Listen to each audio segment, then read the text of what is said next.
नमस्कार, आप देख रहे हैं गोरखपुरिया न्यूज चैनल और मैं हूं आपके साथ वैशाली। आइए रुक करते हैं आज की खास खबर पर। वक्फ कानून में संशोधन पर एआईएमआईएम का विरोध, मुस्लिम पहचान बचाने की हुंकार। वक्फ संशोधन कानून पर बिहार में बड़ा विवाद। बिहार की राजनीति में एक बार फिर वक्फ संपत्तियों को लेकर बवाल मच गया है। इस बार बहस की चिंगारी ऑल इंडिया मजलिस ए इत्तेहादुल मुस्लिमीन ने लगाई है।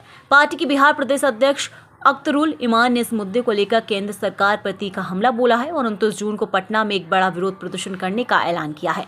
ईमान का कहना है कि ये कानून मुस्लिमों की धार्मिक और सामाजिक पहचान को खत्म करने की साजिश है।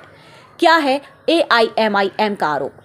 अख्तरुल ईमान के मुताबिक वक्फ संशोधन कानून न केवल संविधान विरोधी है बल्कि ये भाजपा सरकार की मुस्लिम विरोधी मानसिकता का उदाहरण भी है।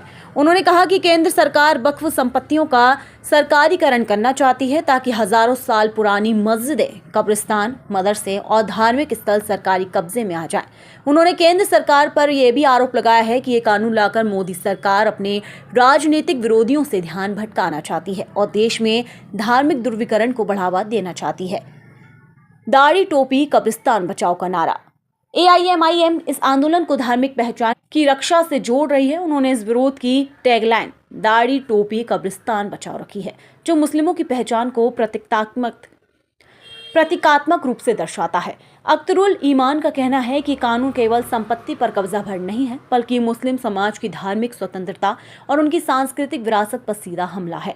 एआईएमआईएम ने मुस्लिम समुदाय से इस विरोध में भारी संख्या में शामिल होने की अपील की है। मोदी सरकार पर तीखा हमला। प्रेस कॉन्फ्रेंस में बोलते हुए ईमान ने पीएम मोदी पर गंभीर आरोप लगाया। उन्होंने कहा कि प्रधानमंत्री नरेंद्र मोदी देश को गृह युद्ध की ओर धकेल रहे हैं। उनका दावा है कि जब बेरोजगारी, महंगाई और शिक्षा जैसे असली मुद्दों से ध्यान भटकाना होता है तब सरकार धार्मिक और सांप्रदायिक मुद्दों को हवा देती है। उन्होंने गुस्से में यहाँ तक कि कहा कि सरकार मुसलमानों के खून से होली खेलना चाहती है। वक्फ बोर्ड और मुस्लिम संगठनों का समर्थन। एआईएमआईएम को इस आंदोलन में all India Muslim personal law board, AIM, PLB और कई अन्य इस्लामिक संगठनों का समर्थन मिल रहा है।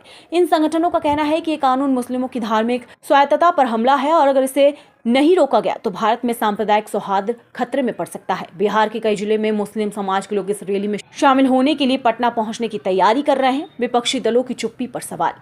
अख्तरुल ईमान ने राज्य की नीतीश कुमार सरकार और अन्य विपक्षी दलों पर भी सवाल उठाया। उन्होंने कहा कि इस तरह के संवेदनशील मुद्दे पर ज्यादातर विपक्षी दल चुप्पी साधे बैठे हैं, जिससे साफ है कि उन्हें भी मुसलमानों की फिक्र नहीं है। उन्होंने आरजेडी और कांग्रेस से भी इस कानून के खिलाफ स्टैंड लेने की अपील की।